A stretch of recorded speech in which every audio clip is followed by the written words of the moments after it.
Welcome to Your Story Doesn't End Here, the mental health podcast for military and veterans. I'm your host, Rachel, and my mission with this podcast is to be a voice for those who don't have a voice, bring awareness to mental health issues, and provide value and solutions to help make life more abundant.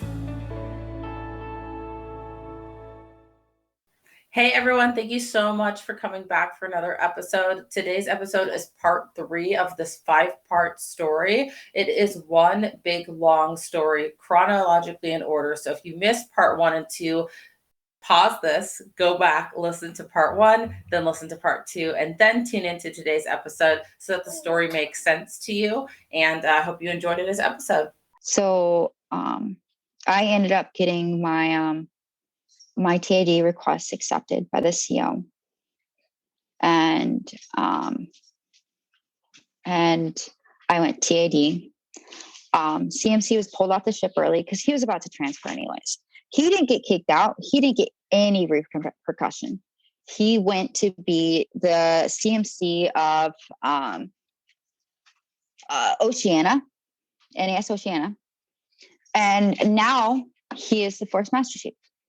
And I know that for a lot of people that everything that he did might not affect some people, but like a couple weeks ago, I got an email and saying that the Force Master Chief was going to be having a VTC with whoever the VTC with our command, and immediately I saw his last name and I Googled it just to make sure it was the same person, and immediately started having a panic attack. Immediately, because I was so fucking scared that he was going to see me. I was so scared. And I don't know. I needed to leave. I needed to leave work. I like even hearing his voice in the hallway. That man put me through fucking hell. He put me through so much hell, and I didn't even do anything to him. And that's the one thing I don't think people understand about the Navy is these people have so much power that they can do absolutely anything to you, anything. And I did nothing to him. And he tried to ruin me. And then he was so mad that it didn't work, that it didn't break me down, that it didn't tear me down, that I didn't lay down and give up. He was pissed that I did not stop. And that is the one thing that I don't understand, why somebody has that much fucking hatred in their heart to do something like that. And now he's the Force fucking Master Chief. And he's supposed to he's supposed to be the liaison for us. Like, that's what he is. That's what the whole point of a CMC is, the liaison for the enlisted. It blows my mind that somebody can still be in the Navy like that. So that was that whole situation. But so I have eventually I transferred, thankfully. But during that whole time, there was a lot of other traumas that I had.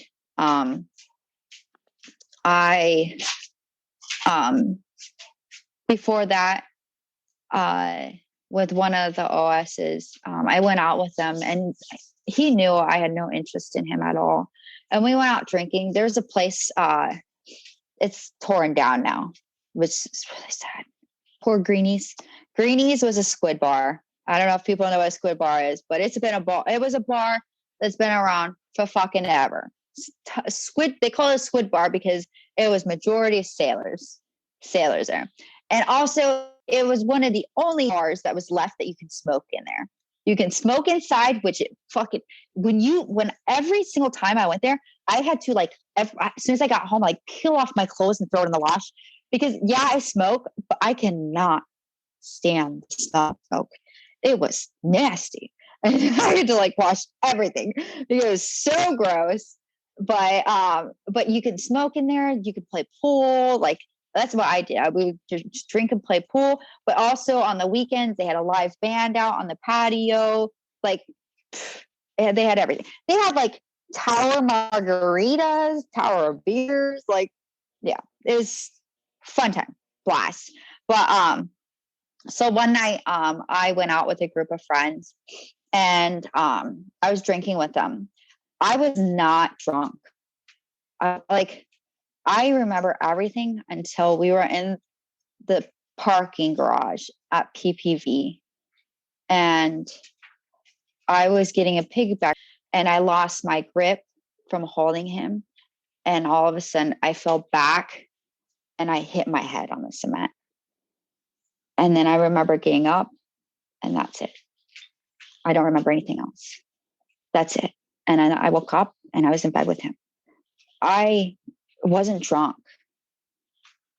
I didn't remember anything. And that was only the first of many for me, because there was him. There was a guy that I knew, I've known since A school, and he knew I had no interest in him. And we went to a party and I got drunk, and it was just like, I was just having a bad time. And again, this time I was drunk, obviously, but he knew I didn't want anything to do with him. And then with my LPO, who I just, like, he messaged me one night and to hang out. So I went out to drink with him, and that's all I remember. And then I remember waking up in bed, and there was no sheets, and I was like naked, and I was so drunk. He said that I had pissed his bed, but he still had sex with me. And I didn't know how to tell anybody. He was my LPO. And what do I say? I was fraternizing, back then too. I didn't know the whole scope of fraternization, because they make it seem like it was like, they make fraternization seem as if you can't talk to anybody and you can't date anybody. You can't date a chief if you're an E5. You can't do this. You can't do that. That's not those are like, I hate that there's so much like just things that they say you can't do, and that's it. Your word is not the law. Like, that's not it. I think it's a very gray area with fraternization, because I remember in boot camp it being very strict. Like, you don't like fraternize with these higher ranks, whatever. And then when you get into like commands out in the fleet, it's like, oh, well, 2 ranks up is okay. Or like, this is okay. And like, so I mean, I have a story about that, like my next command, because I learned the hard way that they're all liars. But so I went to my next command, and in October of 2015. So when I moved to my next command, I went to 9141. And at the time, I did not know that I was going to one of the hardest schools that my rate has. Like, I mean, I should have figured when like they had prerequisites. Who has fucking prerequisites for school?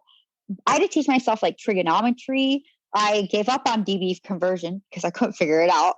I had my best friend Kelly teach me binary. Like, it was crazy. I only went to pre-calculus, and I cheated on pre-calculus. So all this other stuff was really fucking hard.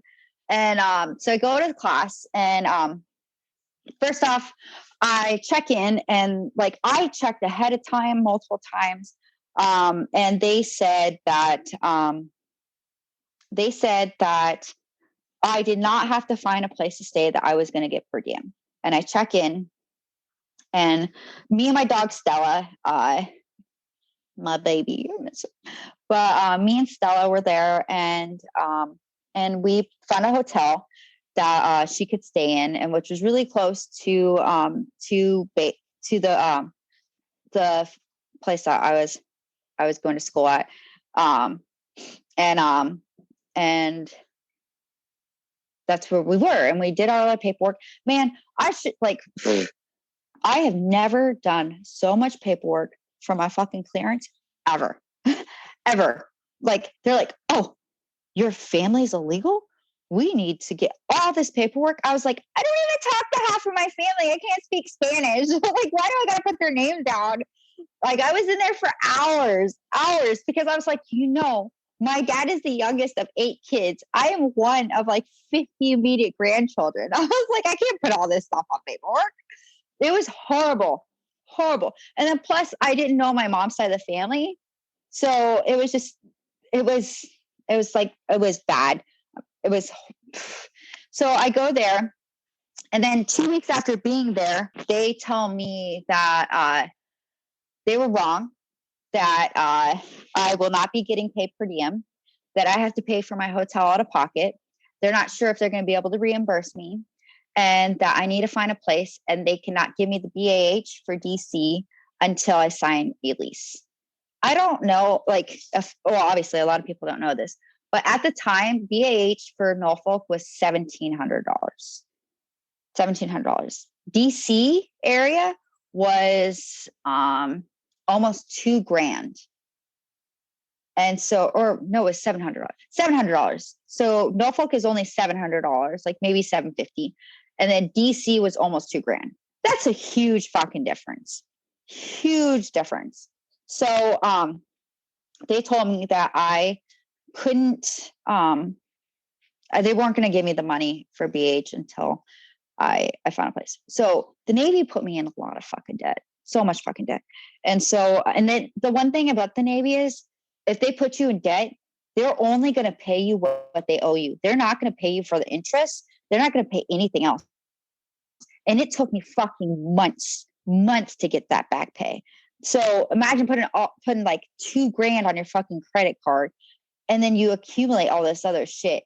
And then not only that, like, it was just so much shit, because like, I'm in the middle of class in October 23rd, 2015. I get a message saying, or I get a phone call from an aunt that I've never even heard of, telling me that my mom died and that I'm her next of kin. And I remember going and getting a beer and going outside to call my dad and smoke a cigarette and cry, because I didn't know what to do. I was living in a hotel. I didn't know anything about being next of kin. And I had just messaged my mom. So my mom was a recovering narcotic, and she was going through NA. She had been 2 years clean. And I was really proud of her, but she was getting her wisdom teeth taken out. And my mom told me, she's like, don't worry. She's like, I have somebody watching me take my medicine, and they're watching my pills to make sure that I'm taking the right amount, and so I don't overtake it. She's like, don't worry, baby. I'm not gonna relapse. She's like, this is, the doctor knows, like, and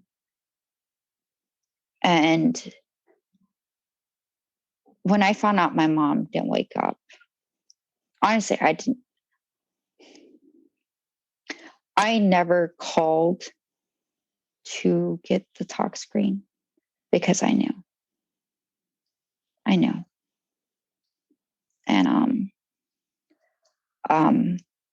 I went through I started going through a really bad depression. The next day I went to the gym, and I cried at the gym. And so then I stopped going to the gym.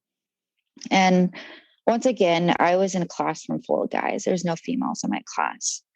And I couldn't afford to go home, and I couldn't afford to drop this class. And talking to my dad, I was supposed to see my mom for Christmas, and I didn't want to see her dead. And so my mom was very proud that I was in the Navy and I was doing something with my life. And so I decided to stay. And her family hated me. They told me I was a bad daughter, that they told me all this shit. I signed over her body to my uncle and they cremated her. And like he paid for all this. And like they were trying to tell me, my aunts were telling me that I have to pay my uncle back, like the 4 or 5 grand, because it's just expensive to fucking even just cremate. It's so expensive. And like even to like transfer her body from Iowa to Missouri. And I just couldn't go. I couldn't afford to do anything. I gave them $50 and that's all I could. I couldn't even afford that because by the time I finally found a place to live, I was living off protein powder and oatmeal. I had to feed my dog. My dog is going to eat before I eat. And also I need to feed my car. And so like, and I started my beginning of my eating disorder. And I didn't know at the time it was an eating disorder, but I started being bulimic. I was working out sometimes twice a day, up to an hour to 2 hours a day. I wasn't eating. I was lucky if I ate once. I wasn't sleeping. I couldn't sleep. I still sometimes can't sleep. I can't sleep unless I take medicine. I still have problems too with not eating, so I finally found a place, but they wanted half month's rent up front and then the first month's rent, or a security deposit and first month's rent. And that was $1,800, which was my whole fucking paycheck. I had nothing left. And I couldn't pay anything else because I wasn't getting the BAH. And so once again, I was still living off protein. Like my instructor was bringing extra food so that I could eat lunch. Yeah. And the guys, no one told you about like advanced BH or anything like that at the time? No. Nope. They told me that I was going to get paid per diem. They didn't tell me anything. And so this is a reason why when people tell me the Marine Corps Relief Society is so fucking good, they're pieces of shit. I fucking hate them because when I went to go ask for help, they're like, so we did my finance, because they started doing it where you had to go do all your finances. And I went to do my finances. And beforehand, before I went up to DC, Maryland, because it was near the Fort Meade area, I had got new tires for my car because I was driving. I also got Stella fixed because at the time I had the money. Because they told me I was going to get per diem. So my savings, majority of it I used, it was for my tires and Stella and something else. So I didn't have anything else safe. Also, I was, I just started getting paid for E5. And so it's not like I'm like rolling in the dough or anything. So I go to Navy Marine Corps Relief Society, and they do my finances stuff. And then they send over the paperwork and everything to them, and you talk to an agent or whatever. And I had just signed my lease as well. So I literally had nothing. So even for them to be like, well, this is piss poor planning, which is what they told me. So what the lady told me was, she's like, you should have planned for this. She's like, you should have been better at planning. She's like, this is all your fault. She's like, you shouldn't have signed a lease. She's like, that school is one of the hardest schools you can go to. And she's like, I will give you $300. She's like, and that's all I'll give you. She's like, I hope you pass the class. Good luck. And that's all they gave me. $300 for the month. And so I like, whenever anybody tells me that to go to the Navy Marine Corps Relief Society, I'm like, are you fucking, like, I didn't have money because I was paying out of pocket for a fucking hotel. I didn't have money because my mom fucking did. Like, I didn't have money because I was paying for my food. I was paying for everything. Like, I was supposed to get per diem for this shit. I was supposed to get back pay for it, but I wasn't getting anything. So how could I prepare for something that I was being told that I was going to get? And so, like, I just, mainly Mercury, like, I don't like them. And so, so my dad, when I told my dad that my family said all that stuff, my dad, like, you know, obviously, told me that he's like, it's your mom. He's like, it's your decision. Whatever you want, that's what you decide. But the one thing that I did, it did piss me off. And I think, I don't know if I've told my sisters or not, but my sisters, they went to her visitation. My sisters didn't talk to my mom. They cut my mom off. They would not let my mom see their kids. My mom died never seeing her grandkids because my sisters were being stingy fucks. And they didn't want to forgive her for what she did, but they didn't remember anything. They didn't remember shit from what happened when we were children. They only heard stories, and they still wanted to use that as a crutch for their fucking failures in life. That's it. And that's the difference between becoming a serial killer and becoming, you know, it's just a choice. What do you want to use as a crutch in your life? You know, they were not fucking sexually abused as children. They were not abused as much as me. They were not kicked out.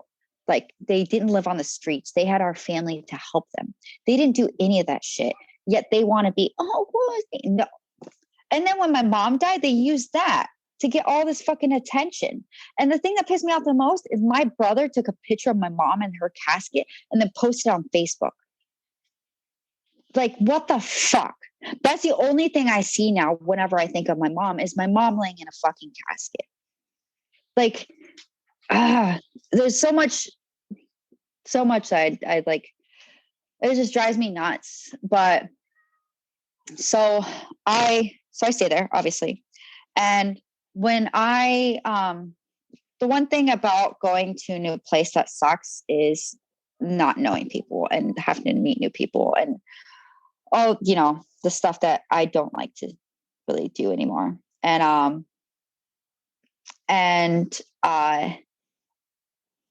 the one thing that sucked too was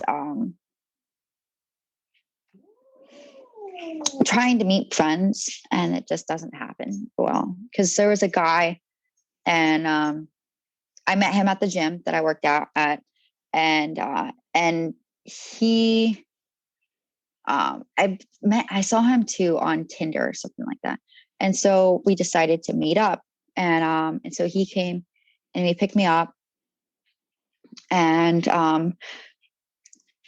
like I said, I was in a very, very bad place, because not only was I drinking, really bad, but I wasn't eating.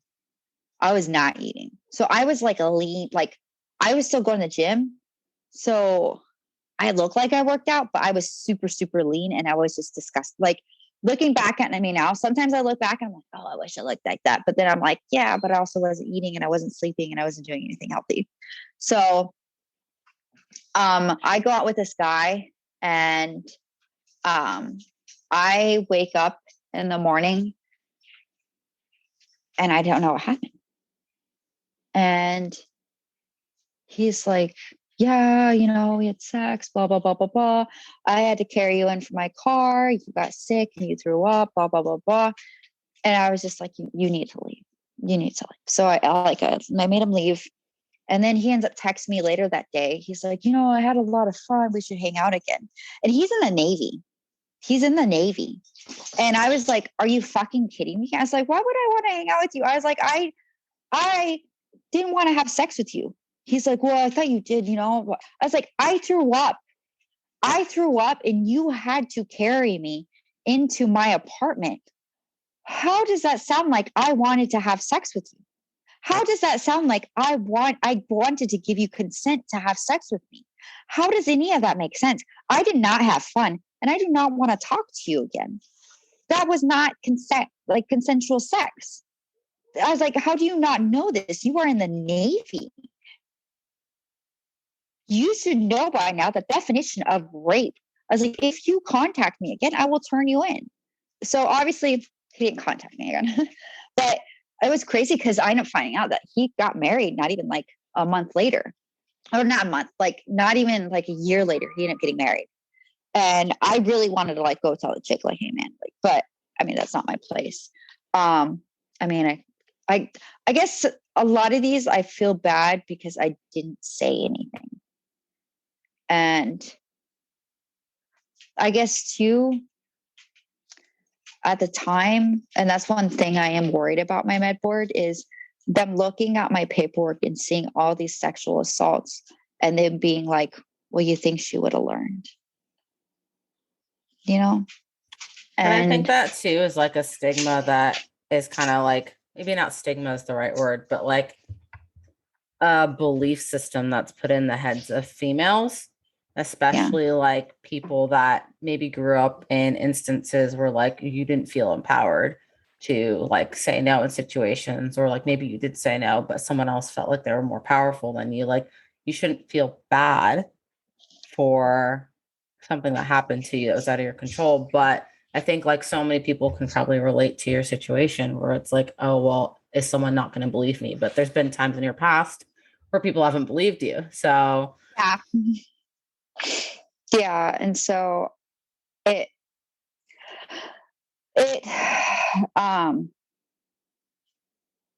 was definitely a setback again for me. And so again, I started becoming more recluse and stopped talking to people. And during that time, I was in holding, and the beginning of the next year in 2016, I ended up finding out that my friend committed suicide that I met in rehab the first time. And what had happened was so from my understanding, what I was told, because I think I talked to one of her friends, was that she was on antidepressants and she was drinking. And she locked herself in a room.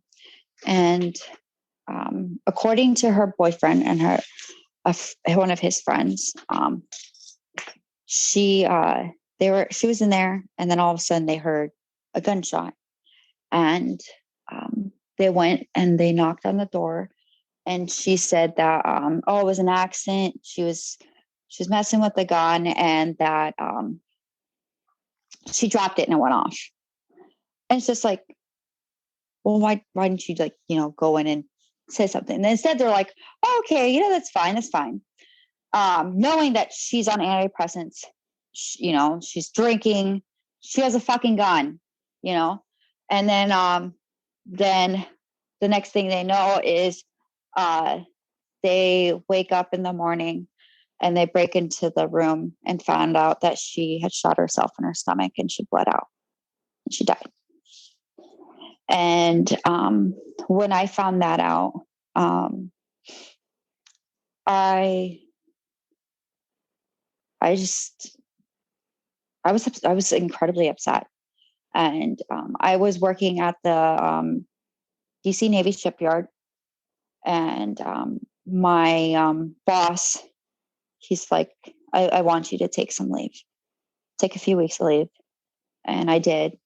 And I mean, it doesn't really help, but I mean, I wasn't driving to work.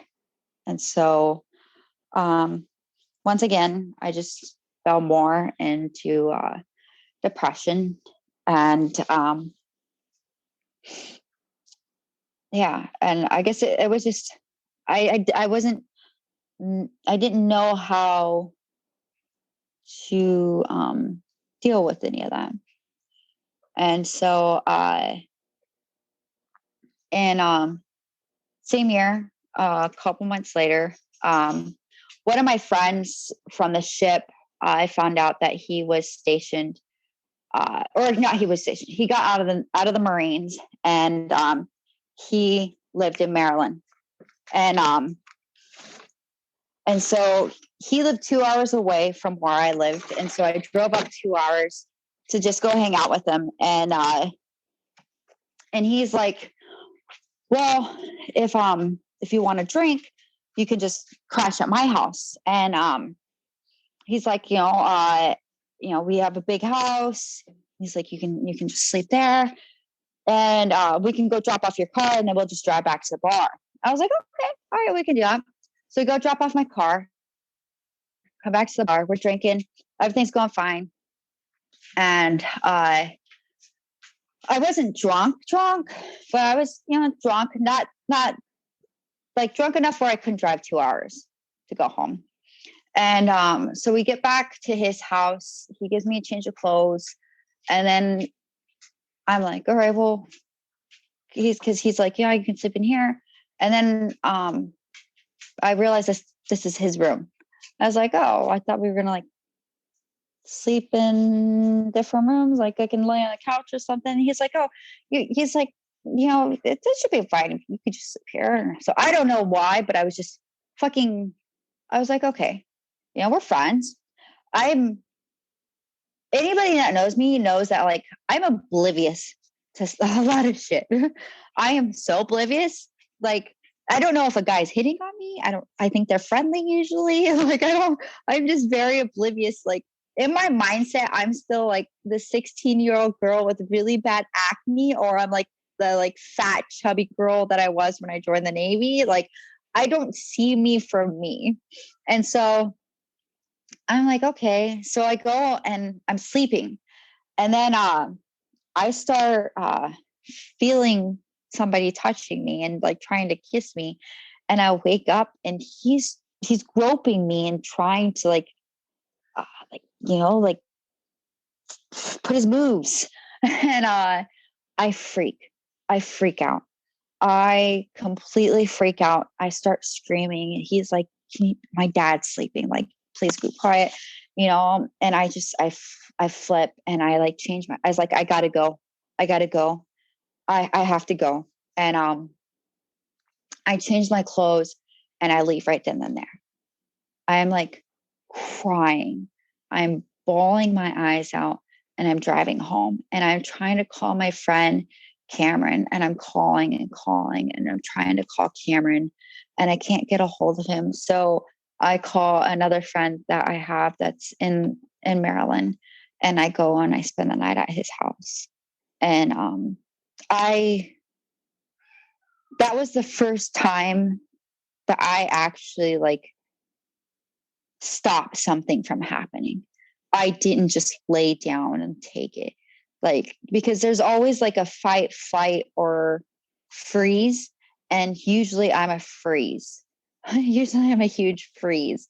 And I've never, that was the first time I ever just like, was not like, and so, it was very, I don't know. It was like, I guess I don't want to say like empowering in a way that I stopped something from happening to me, but because it was so traumatizing that it was happening to me, and it was happening to me from somebody I was deployed with and that I thought was a friend. But once again, I just stopped reaching out to people and I stopped trying to hang out with people. And so, so I got out of holding, and I end up checking into my command. And well, first off, I didn't make the greatest impression. So when I was up for my first class exam, I had reached back to my command because obviously I need a skiff in order to study a lot of the stuff. So a lot of the stuff that I study for my advancement exam is classified, and I need a secret space in order to study that stuff. I figure I might as well explain a little bit. And so I kept reaching back to them, and I never heard from them. All my leave, I took probably about 2 months of leave during my holding. And I was there for quite a bit, 7, 8 months. And I wasn't charged for any of that because my command never reached back to me. They never reached back to me for anything. I was dead to them the whole time. And so I was on holding because,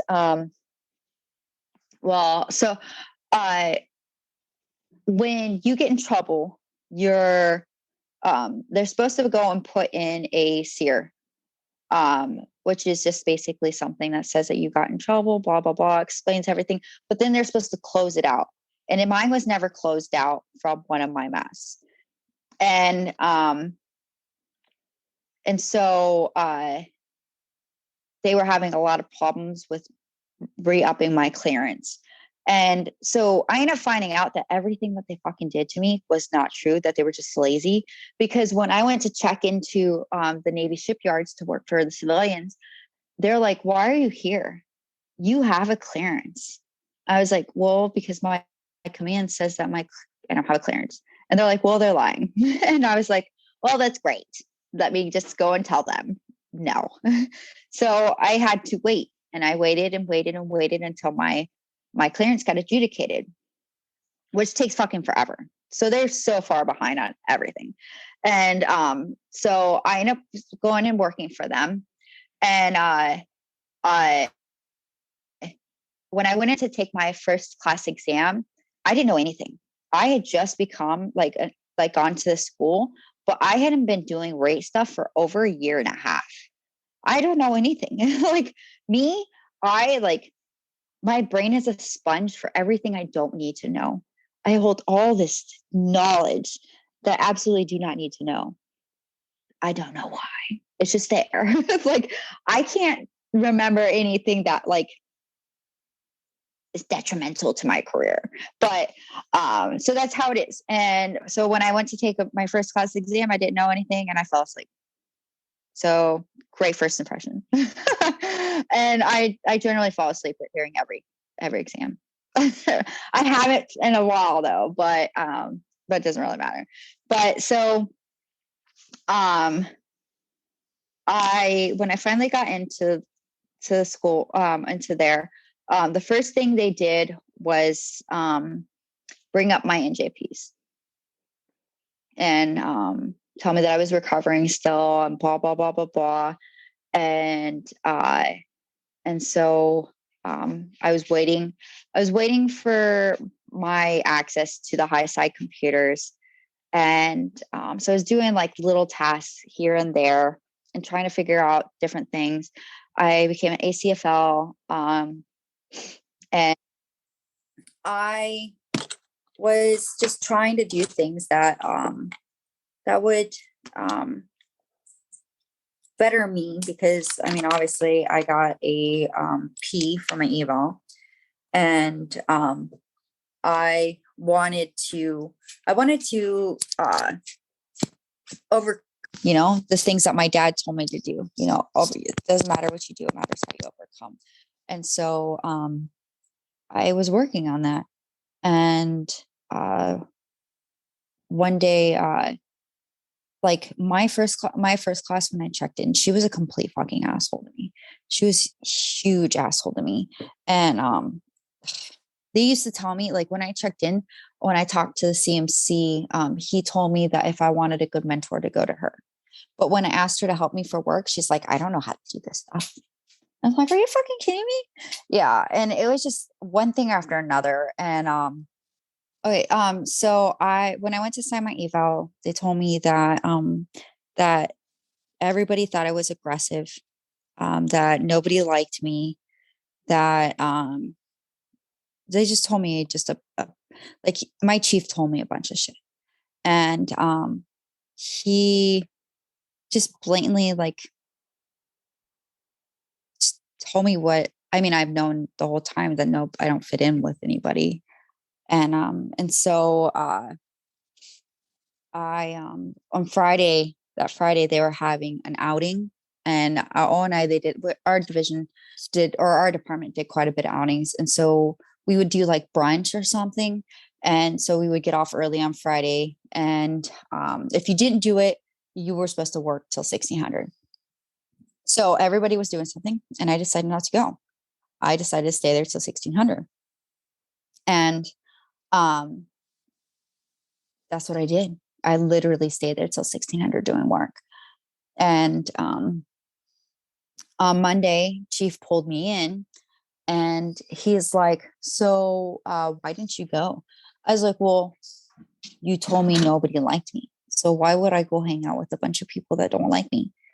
And he's like, well, you know, you need to like put yourself out there and get to know people, you know. And then he started on this rant of how like, oh, you know, us Hispanics need to stick together and shit like that, because he's like, um, his family was from Guatemala, and so like just like started like just going on this weird thing, and I don't like that. First off, like, don't use race, because some of the most racist people that are like racist to me are other Mexicans. Like, don't use race. Like that's fucking stupid. I don't play that. Like for me, like growing up, I grew up in a very, very, I mean, you're obviously, we're from the same city. It's so diverse. It's incredibly, and that's one thing I do love about Des Moines is it's so, I didn't experience, like the only people I really experienced racism from was my own people. That was it. I wasn't from like, you know, we didn't have like any like difference between black, white, Asian. Like we had so many different races. Well, growing up, I didn't see you for your race.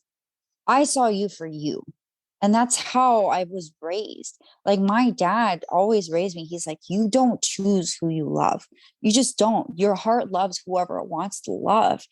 And so, like, coming at me, like being a fucking asshole to me, and then being like, oh, yeah, you know, us, don't fucking play me. Don't play me. Obviously, you want me to fucking like you, and I'm not going to like you because you already fucking drew your colors. And so it just escalated from there. Like, so one time, I don't know if you know this, but in uniform, you're not supposed to wear a wing liner. If it goes past your natural eye line, you're not supposed to use it. Yes, I And know. well, this fucking first class went and told my chief, like showed him the instructions, like, oh, you know. So what's he do? He pulls me in the office with this fucking guy. I can't stand him. This one guy, and proceeds to tell me that, you know, he thinks it's hot and he likes girls wearing wing liners because he thinks it's hot and all this other stuff, but it's something that like I can't wear in uniform. And it's just like, oh, yeah, that's very inappropriate. Shouldn't have been said. Yeah. And then a couple months later, I forget my blouse for PE, or not PE, PT. Oh, I say PE. I forgot my blouse, and I had to run home, which I lived like 20 minutes from at the time. Thankfully I lived like 20 minutes from work. So I ran home real quick, ran back. And when I got back, he pulled me in the office again. And he's like, you wonder why people think you're a fucking joke. It's because you do shit like this. This is why people think you're a joke and nobody can take you seriously. And I didn't know what to say. I didn't know what to do. I was not the first person to forget my fucking blouse, but it was a fucking blouse. Like sometimes you forget shit. It happens. It fucking happens. And so it was just, I didn't try to talk to him. But that work environment was fucking toxic anyways, because when like I ended up doing bodybuilding. I got into bodybuilding because I thought it was something that was going to make me eat, but also I thought it was something that would boost my confidence. It definitely didn't. If anything, it tore me down. And when I did my show, one of the civilians that worked with us actually did his show too. So we did the same show. And he ended up like drinking, like, because a lot of people will take a shot, like a airplane bottle thing, and they'll take it before they go on stage, you know, to help loosen them up and loosen their nerves. And that's what he did. But then he started like saying stuff to me, like like telling me that he had a dream of me being in a porno, and just making like little comments to me. But I don't think it helped that, like, so this isn't Navy related, but I did a photo shoot, and first off, I was stupid. Like, okay, I don't want to say I was stupid. I was just oblivious. Um there was a guy, and he was an officer, he was a cop. And he was a photographer, and he asked me to do shoots with him. And I was like, sure, you know, like I was super lean, like, you know, I thought it was very flattering. And so I went, but I should have brought somebody with me. I should have taken, and I did not know that. And so he kept like pressuring me to take off more, you know, do things like, and he was an officer. He was a police officer for 25 years. And so he just kept like pressured me. And then like he would like in some, like, to make you look shiny and stuff, like he would put oil. And but then he would like started like trying to like touch me, and I didn't know how I didn't know how to stop him. I froze. I froze. Any confidence that I had from like what happened to that one with that one guy, it was completely lost with this, because he was a cop. He was a fucking cop. And he was doing this. And then like he was, so this is something that I haven't spoke publicly about. Um he he persuaded me to like just take off more, obviously, and do more like nude photos and stuff like that.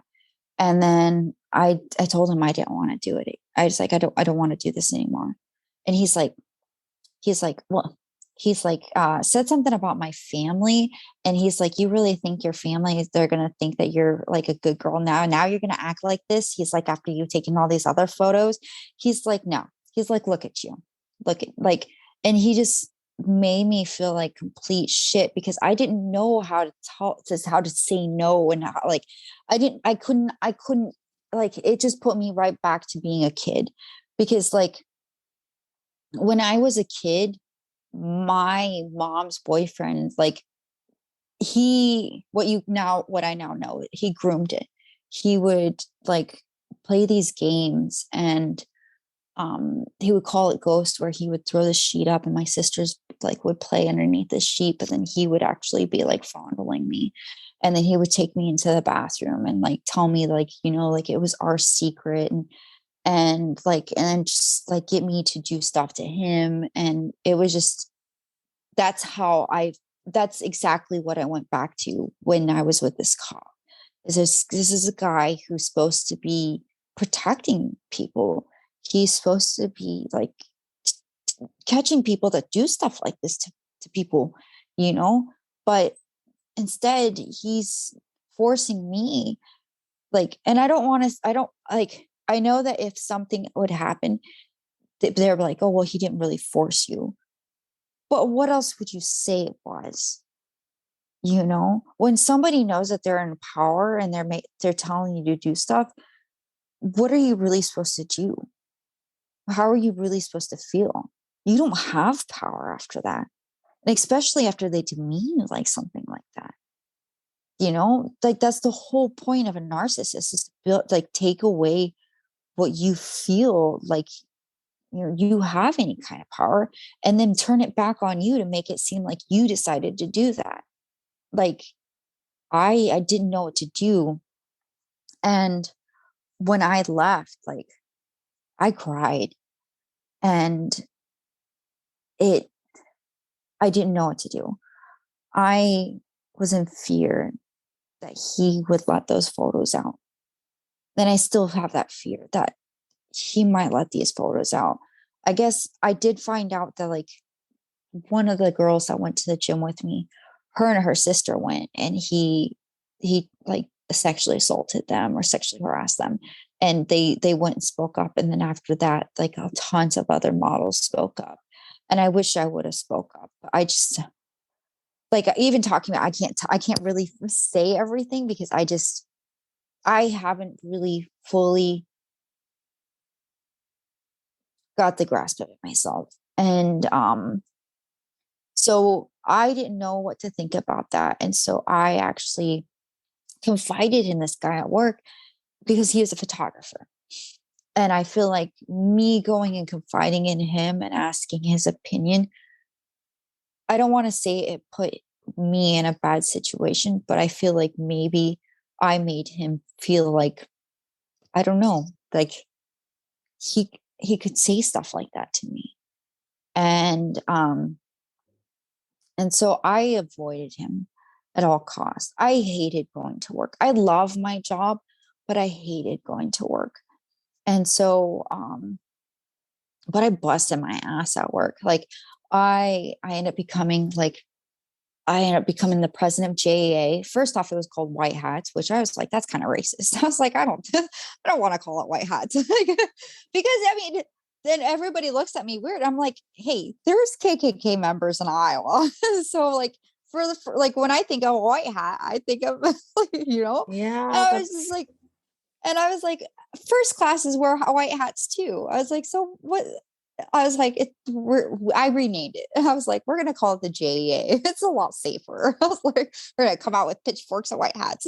Like, no. So I, like, rewrote all of the bylaws, and, like, I rebuilt the JAA, and thankfully, like, it really, like, we raised like almost $700 with, like, less than, I think it was like, maybe we did 3 or 4 fundraisers. Like, we were fucking on a roll. Like, other associations were coming to ask us, like, what we did, and I was like, I'm fucking telling you, like Chiefs have been around, like, you guys can make your own shit. Like, but I was busting my ass. I was getting out products. I was doing work. Like, I was doing good, but it didn't matter. Everything I did good didn't fucking matter to my Chiefs. Like, eval came around. I should have been an EP sailor. I should have been an EP sailor. But once again, I got an MP, and my mentor, I remember signing my eval, and I was crying. And I went to his office, and he's like, turn around, go stop, and then come back. He knew I would, like, he was upset too. And, like, because he knew I was busting my fucking ass. I was busting my ass. And I just, I couldn't compete. And that's the one thing that, like, really makes me mad is, no matter what I do in the Navy, my NJPs will always be there. And the shitty thing is, the only ones that are there are the ones from 2012, and people are still saying I'm recovering, because the one from 2014 was erased. So what am I trying to overcome? Tell me, what am I trying to overcome? It just doesn't make sense. So I got a fucking P or MP, which really just pissed me off. And so then I went on leave, and I went to Mexico. It was fun. I loved it. It was my dad's first Mother's Day in Mexico since he was 17. And also my dad's 50th birthday, which he got really fucked up. I got really fucked up. Everybody got fucked up.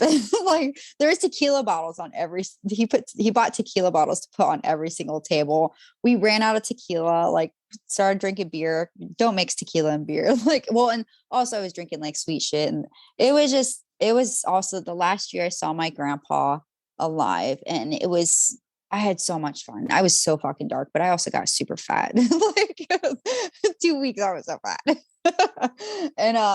And so I came back to find that my desk was vandalized. My dad's pictures, his face was scratched out in all my photos, and some of mine were. And I told my chiefs, and they're like, "Oh, we don't know what happened." And so they're like, they said they would handle it. So I just replaced the photos, and then it happened again. I told them again, and again, they're like, "Oh, you know what? We'll figure it out." Nothing. Then it happened again. And after the third time,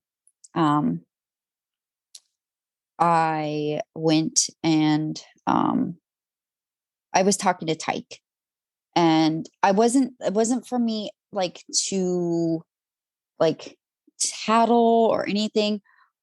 Tyke was, like I said, he's a huge mentor to me. He taught me everything I knew. And I needed to get out the frustration because I was just getting tired of being picked on, because I was bullied growing up. I was bullied at home, and now I'm being bullied at my own workplace. Like it was just, I wasn't winning. I wasn't winning at all. And so I went to talk to Tyke, and Tyke's like, he said the chief's never told me anything. Nothing at all. So then I get called into the office the next day and got yelled at by chief because I shouldn't have jumped over them. I shouldn't have gone to tell them. And they said they were handling it. Then I was like, how? And so it ends up, we end up getting like a new chief there. And I told him some of the stuff that had been happening, and he went and he talked to one of the simios. Well, also because we couldn't talk to my simio, because my simio, I was getting harassed by a female that worked there, and she was fucking mean. She was so mean. She was going out of her way to like do shit. And I did not know why. At first I was like, maybe it's because I'm white. Because, not to be racist, because I love you, but a lot of Black girls on the ship hated me. I had a roommate who like cornered me, and I was scared, and I was locked in my room, and she wouldn't let me out of my room. And I called the manager. I was like, I'm afraid for my life. She won't let me out. I was like, I need to leave. Like, I don't understand it, because my best friend in school growing up, like she was Black. And so I'm just like, why? I feel like in certain places, like certain people are raised with a different like alpha mentality.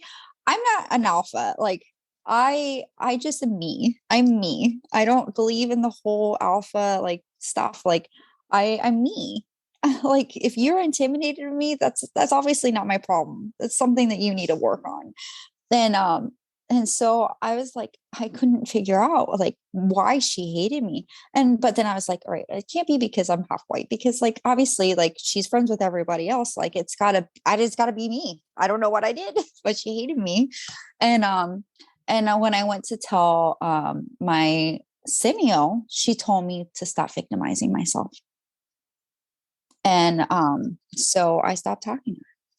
And I just, if that didn't make the situation worse and make me feel more alienated, I don't know what did.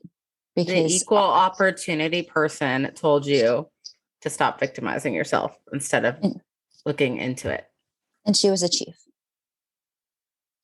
Yeah. All right then. And so yeah. It sucked, because I felt like I had nobody to talk to except for Tyke. Who was I going to talk to? And so I talked to the simio. They got a simio from out of the command. She obviously had to go back through simio training. And the civilian, nothing came of it. They said they didn't have enough evidence. Obviously, like it's like, or well, what am I mean, again, it's just hearsay. And then chief, nothing happened because he was about to retire. So once again, who am I supposed to go to? And so it was funny though, because like a week later they decided to put me up for junior sailor recorder. And they're like, we think it's about time. They're like, I'm like, yeah, blank. And guess who won? I did. And I was one of the only EP or non-EP sailors that went up and won. And my chief decided to do a debrief with me, and he proceeded to tell me that I did better than he expected, and that like he was gonna work with me to be better, get better and stuff like that. And he never did. And I just feel like it's the whole chief mentality, just to take ownership of something you had nothing to do with. Because I highly doubt that they kept anything off of their stuff that I did. Because I did I did volunteer work. I did, obviously community work, and also command work. And also I was a watchboat coordinator. Like I did a lot of shit. I was the only person getting published products, the only military personnel. And like I got a kudos from a fucking like other country for my work. And it's just like nothing I did was good enough for them. But I bet you it's on their eval. I bet you, because eventually I would win Sailor of the Year. And I was the only non-EP sailor that was up. And I won our junior Sailor of the Year. And like I ended up leaving there. And I honestly was not expecting to win. When they came to give me, like, because our command was different, like our CO and our XO and our CMC, they would come to your spaces like for like advancement, for awards or anything, because we were such a huge command. Like we were 5 commands under one command. That our personal CO and stuff, they would come directly to you and announce it to you, like, congratulations, you made, so that we didn't have to wait till we had like a big ceremony or something to find out that you won. So it's just like, all right, well, we're waiting, I guess I'll wait for next month, figure it out, because like you only have ceremonies like once a month. And unless you're like, this command has them like every other week. It's fucking insane. So they, like, I was not expecting them to like walk in and be like, yeah, thank you, you won. I'm like, are you serious? Me? I didn't expect to win. And nobody was happy about it. Nobody was happy about it. That like, I think that like maybe 1 or 2 people from my department came to my reenlistment. They weren't forced to come like everybody else's. No, none of them came. It was just, that command, like, it sucks when you go from having one of your highest ranking people hoping and wishing and doing everything that they can to make you fail, to going to another command where you want to do better and you want to be better and you are, and then they're mad about it. And that's exactly what happened. They didn't give me a hell and farewell. I didn't get anything that everybody else got from leaving, like a signed thing, like whatever. I got nothing, nada. And I like, and it's just like, well, I mean, I don't know what you want from me. Like I did everything that I was supposed to. Every wicket that I needed to hit, I did, and I got nothing out of it. I like most people who win junior sailor of the year, they get mapped. They mapped a guy at my command in my department. They mapped him, and he had never even taken the first class exam. And then he came in when we were studying for the first class exam and tried to tell us how to study for the first class exam. Yes. Yeah. Oh, but also I didn't mention. What I was saying about dating up rank. So I had a mentor there. Granted, he was an amazing mentor. He definitely taught me how to write a proper brag sheet. Because when I went to take him my brag sheet, he looked at it and he's like, "What the fuck is this?" And I was like, "Well, all my first classes said it was good." And he's like, "No, my eval, he helped me, like him." And I went to Tyke, and my eval that I wrote, my chiefs, nobody touched anything from that eval because it was fucking so well written. And I think learning how to write products, like I've learned how to like make things all like nice. But also one thing about me is I hate when people take credit for stuff they don't do. I'm like, so I coach T-ball, all that. I will, all the hours and stuff. I don't go and like, they're like, "Oh yeah, you always go and average it." No, I'm going to put the exact hours. How many, like I kept track of everything. No, I'm not going to do that. But, so I met ISC, and, his name's Matt. We'll just go by first name, Matt. And, he was my mentor for about like 6-7 months. And once again, very oblivious. I would go and just like shoot the shit and like talk to him for like an hour or two, like every once in a while. And like maybe like once or twice a week. And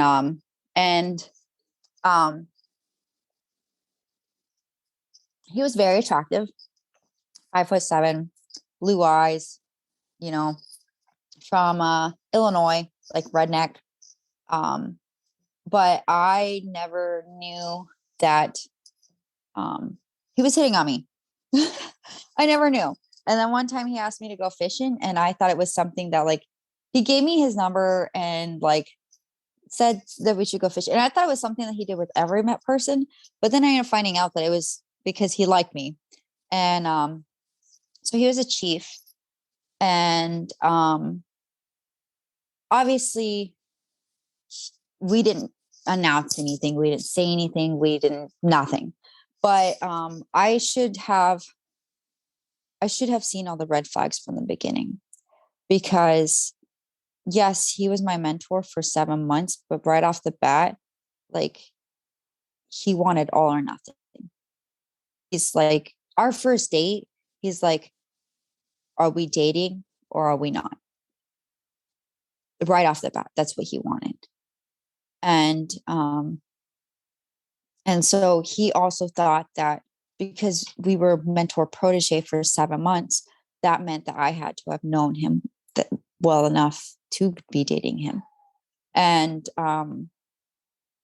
our second date was to a concert. And while we were there, a woman, which I should like, there's so many red flags, you know, when you're like, man, because we were there and we were drinking and we were having fun, and he was giving me a piggyback ride, and then all of a sudden we bumped into this woman. This woman was haggard. She was like a middle-aged woman, like heavy, looked nothing like me, nothing. And she's like, "He just broke up with me last week, you know, we broke up." She's like, "Why don't," like, she was just going off like how he was her ex and all this other shit. And he's like, I don't know her." And so I actually got security to get her and take her away because she was going fucking crazy. And he's like, "I don't know her." And so then the whole time just denies. And so then we get home and we're drinking at home. And then he proceeds to tell me that that was his ex. And that, yes, and that they did break up the day before, but they had been broken up for a while now, for a few weeks now, but her stuff was still there.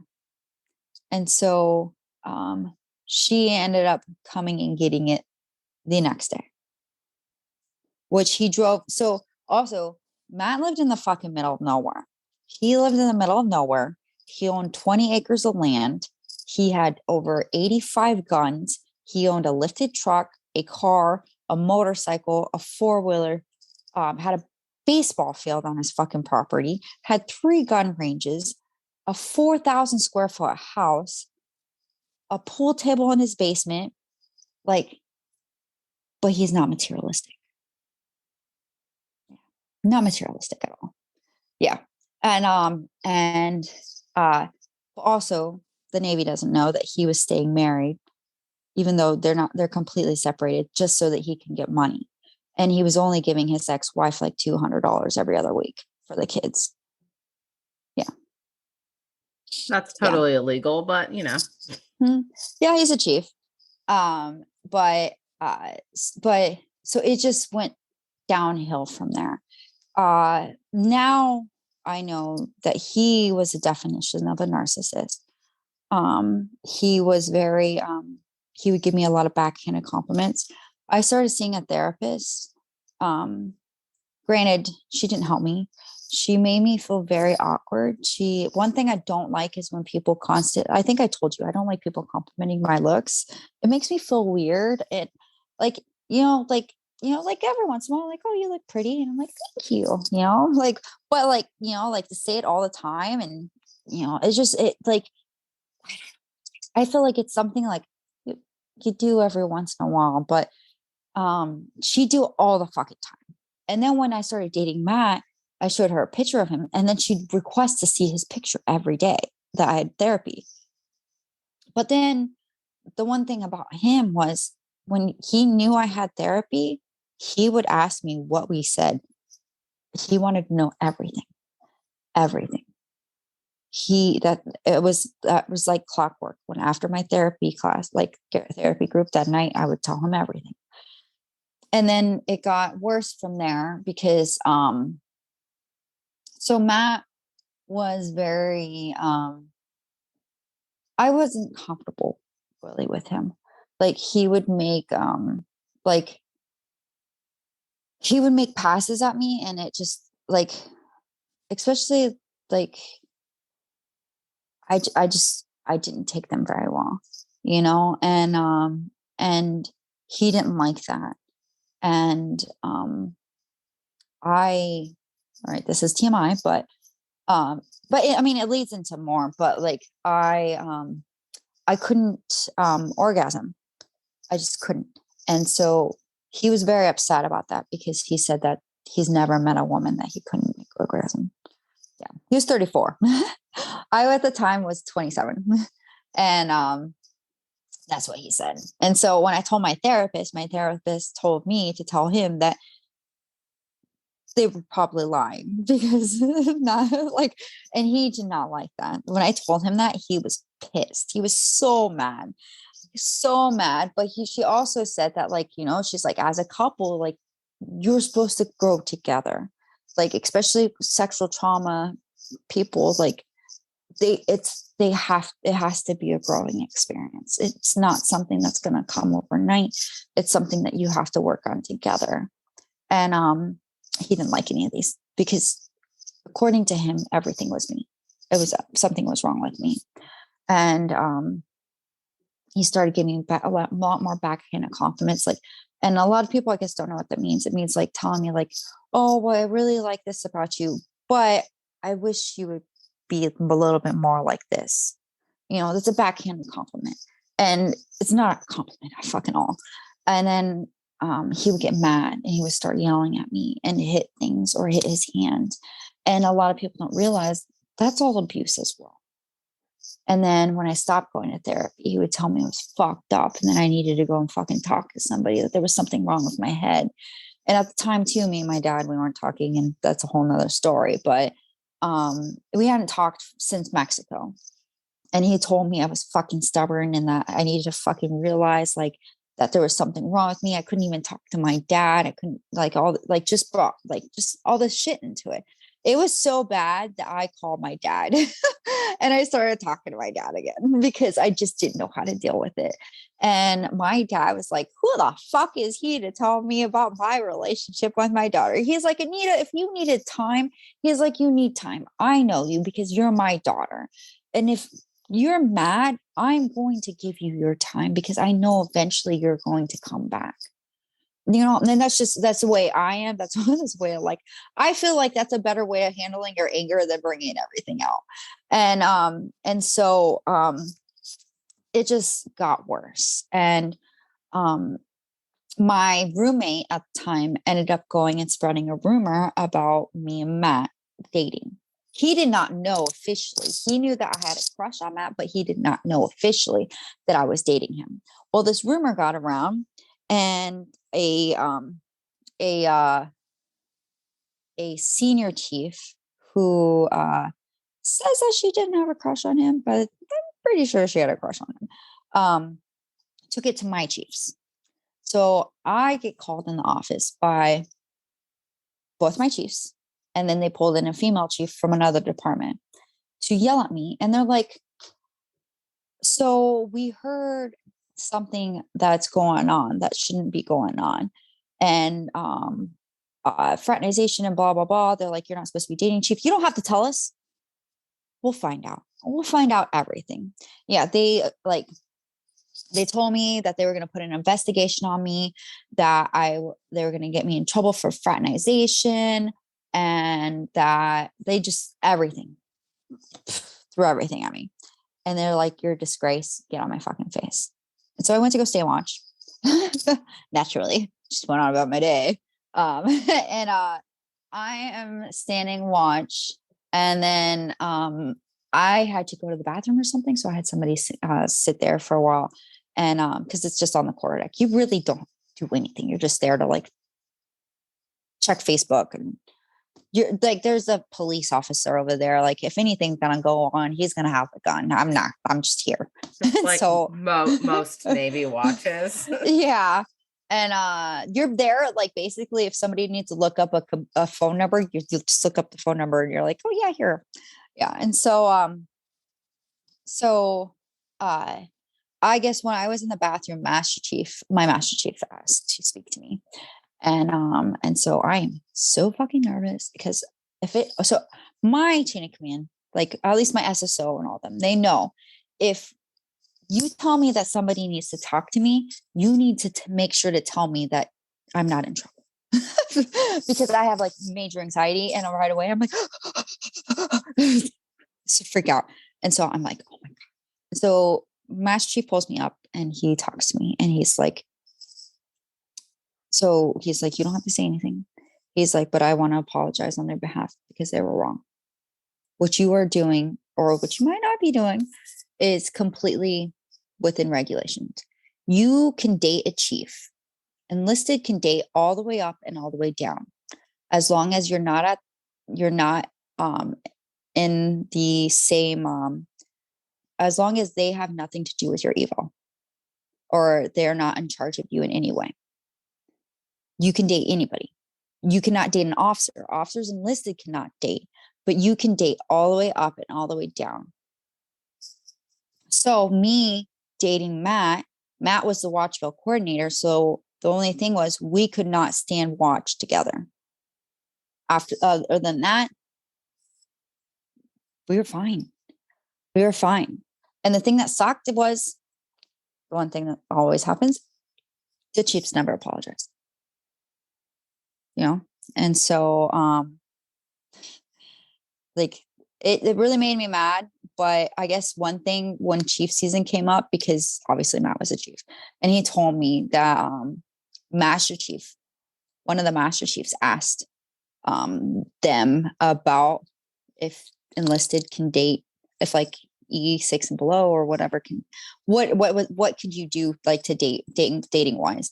And they're like, oh, it's only 2 up and 2 down, and E5s and below can't date chiefs and stuff like that. And they're like, you're fucking wrong.